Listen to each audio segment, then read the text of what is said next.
Hello বন্ধুরা, আমি মিতা। আমার চ্যানেলে আপনাদের সবাইকে স্বাগত জানাই। আজকে আমি স্যান্ডউইচ করে দেখাবো চিকেন সসেজ দিয়ে। আর এই চিকেন সসেজ কিভাবে বানানো যায় তার ভিডিও আমার দেওয়া আছে, আপনারা চাইলে চিকেন সসেজের ভিডিওটা দেখে নিতে পারেন। চলুন বন্ধুরা, তাহলে আমি চিকেন সসেজ দিয়ে কিভাবে স্যান্ডউইচ বানিয়েছি দেখে নেওয়া যাক আজকের আমার রেসিপিতে। আর বন্ধুরা, অবশ্যই ফুল ভিডিওটি দেখবেন আর একটা লাইক দেবেন। আপনাদের একটা লাইক আমাকে নতুন ভিডিও বানাতে উৎসাহ জাগায়। এখানে আমি 3টে চিকেন সসেজ নিয়েছি আর নিয়েছি মেয়োনিজ।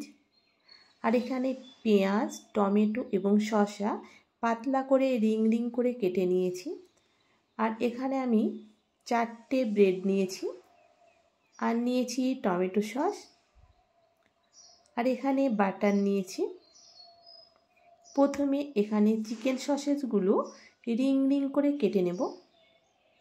এখানে আমি চিকেন সসেজগুলো এইভাবে রিং করে কেটে নিচ্ছি। আপনারা চাইলে মাঝ বরাবর লম্বা করেও কেটে নিতে পারেন, কিন্তু এইভাবে কেটে নিলে দেখতেও ভালো লাগে এবং প্রত্যেকবার খাবার সময় এখানে চিকেন সসেজটা মুখে পড়বে, খেতে ভালো লাগবে।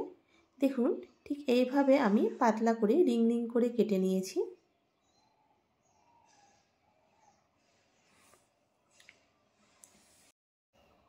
এরপর একটা ফ্রাই প্যানে আমি 1 চামচ বাটার দিলাম।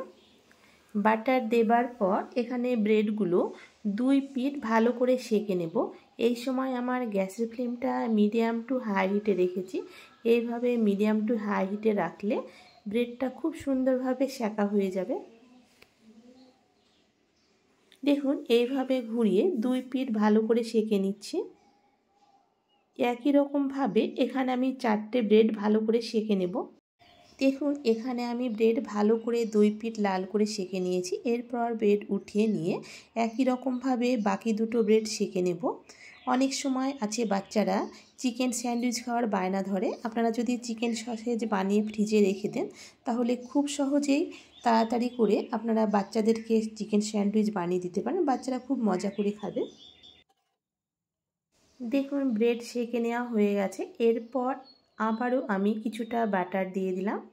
বাটার দেবার পর এখানে চিকেন সসেজগুলো মিনিট 3-4 সময় নিয়ে 2 পিঠ লাল করে ভেজে নেব।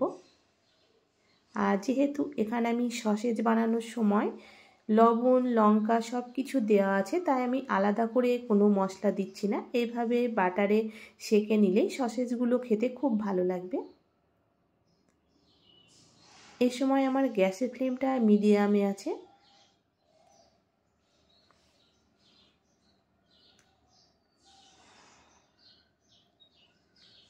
দেখুন, সসেজগুলো কালারটা অনেকটাই চেঞ্জ হয়ে গেছে। এখানে সসেজগুলো ভাজা হয়ে গেছে, ঠিক এই রকমভাবে ভেজে নিতে হবে।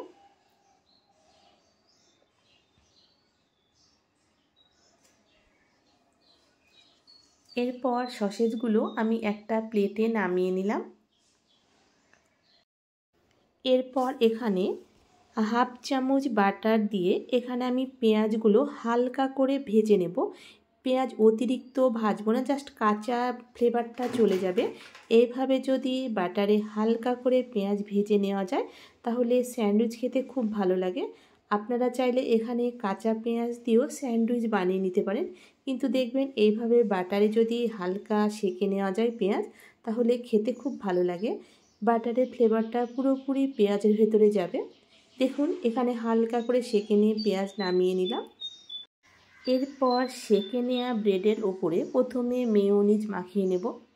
আর এখন সব বাচ্চারাই রেস্টুরেন্টে খেতে খুব পছন্দ করে, তাই রেস্টুরেন্টে না গিয়ে বাড়িতেই খুব সহজে স্বাস্থ্যসম্মতভাবে আমার মতো করে একবার চিকেন স্যান্ডউইচ বানিয়ে দেখুন, খুব ভালো লাগবে খেতে।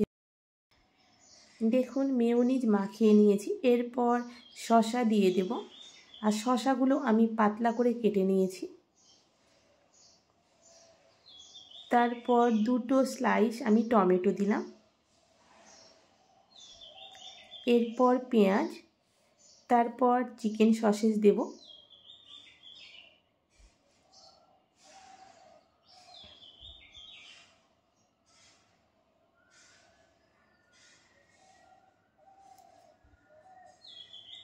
দেখুন এখানে চিকেন সসেস দেবার পর আমি টমেটো সস দিচ্ছি।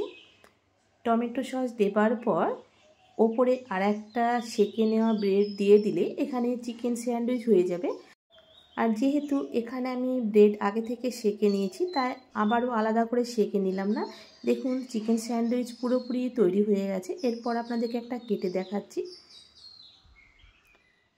আপনারা এইভাবে চিকেন সসেজ বাড়িতে বানিয়ে ফ্রিজে রেখে দিয়ে খুব সুন্দরভাবে বাড়িতে সহজে স্যান্ডউইচ বানিয়ে নিতে পারেন। এই চিকেন সসেজ দিয়ে স্যান্ডউইচ খেতে খুব ভালো লাগে। আপনারা একবার বাড়িতে ট্রাই করে দেখুন, আশা করছি ভালো লাগবে। ভালো লাগলে বন্ধুরা অবশ্যই চ্যানেলটিকে সাবস্ক্রাইব করে আমার পাশে থাকার অনুরোধ রইল।